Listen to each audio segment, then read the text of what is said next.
Շնորհակալություն, պարոն վարչապետ, ես էլ կուզեմ ընդգծել, որ բացարձակ համաձայն չեմ պարոն Պապոյանի այն դիտարկման հետ, որ մեր հասարակության մեջ չկա գենդերային խտրականություն եւ կարծում եմ, որ մեր խնդիրների մի մասը սկսվում է նրանից, որ մենք մեր խոսքը սկսում ենք այդ բառերով։ Եվ չգիտես ինչու մեզ թվում է, որ եթե մեր դիմացինը կին է, ուրեմն այդտեղ մենք պիտի գենդերազգայուն միջավայր ունենանք, իրականում այդպես չի։ Եվ մեր ստերեոտիպերի մի մասը ուսուցանվում է հենց կանանց կողմից, կանանց նկատմամբ ու կանանց դեմ։ Եվ այդ խնդիրը գիտակցելն էլ է շատ կարևոր։ Եվ իրականում կանանց թիրախավորումը, այդ թվում հանրային, ակտիվորեն իրականացվում է այլ կանանց կողմից։ Եվ սա նշանակում է, որ ոչ թե սեռն է որոշում մարդը գենդերային առումով խտրականա թե ոչ, այլ դա որոշում է այդ մարդու համոզմունքների, դիրքորոշումների, պատկերացումների ամբողջությունը։ Ու այն, որ մեր դպրոցներում մեծ մասը ուսուցիչների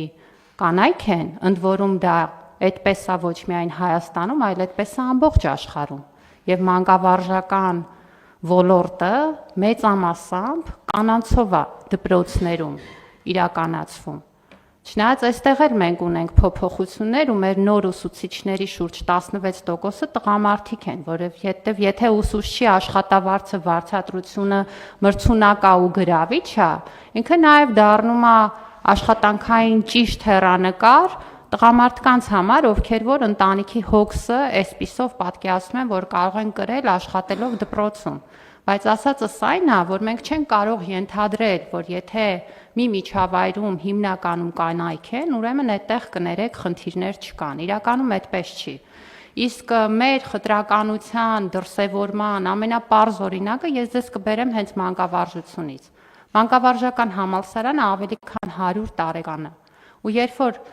2 տարի առաջ այնտեղ ռեկտոր դարձավ կին, դա 100 տարվա մեջ առաջին անգամն էր, որ մանկավարժական համալսարանը ունեցավ կին ռեկտոր։ Այն պարագայում, երբ որ ոլորտի 90%-ը կանայք են։ Այստեղ ուզում եք ասել, որ 100 տարվա մեջ մենք չէինք ունեցել կին, ով որ կարող էր այդ պարտականությունները իրականացնել, ով որ կհայտնվեր այդ պաշտոնում, դե այս օրինակները մեզ ցույց են տալիս ամեն առանձին դեպքը, կներեք խոսքս չերկարացնելով, որ խնդիրները շատ ավելի բազմաշերտ են, շատ ավելի բազմաբովանդակ են, ու եթե կանանց տնտեսական ակտիվացման մասին ենք խոսում, 48% ներգրավվածությունը նաև այն պատճառով է, որ կանանց մի մասին թույլ չեն տալիս աշխատել։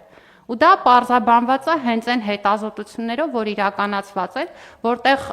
ընդունված է, որ մարդիկ այդքան էլ չեն խոսում այդ խնդիրներից, նույնիսկ այդ լատենտային իրավիճակում շուրջ 20%-ը հարցված կանանց վերջին հետազոտական տվյալներից մեկով ասելա, որ ուզում է աշխատի, բայց իրեն թույլ չեն տալիս աշխատել։ Իսկ քանի կանայք են, որ աշխատում են եւ իրենց վարձատրությունը իրենք չեն տնօրինում, սրանք էլ են խնդիրներ, որոնց մասին պետքա խոսել եւ կարծում եմ, որ գենդերային ռազմավարության կոնտեքստում իրականում այնքան անելիք կա, որը հիմնականում հանրային վարքականոնի փոփոխությանն ուղղված նաև անելիք է, բայց պետության քաղաքականությունն ընթացակարգերը այդտեղ կարող են շատ կարևոր նշանակություն ունենալ։ Շնորհակալություն։ Տիկին Անդրեասյան, տղամարդիկ էլ կան, որ իրենց աշխատավարձը չեն տնօրինում, այս է դեպքն է, որ ասենք այդտեղ որոշակի հավասարակշռություն։ Հա, չէ, բայց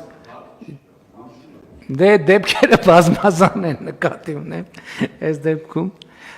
Խնդրեմ Տիկին Մարոսյան։ Շնորհակալ եմ պարոն վարչապետ, հարգելի գործընկեր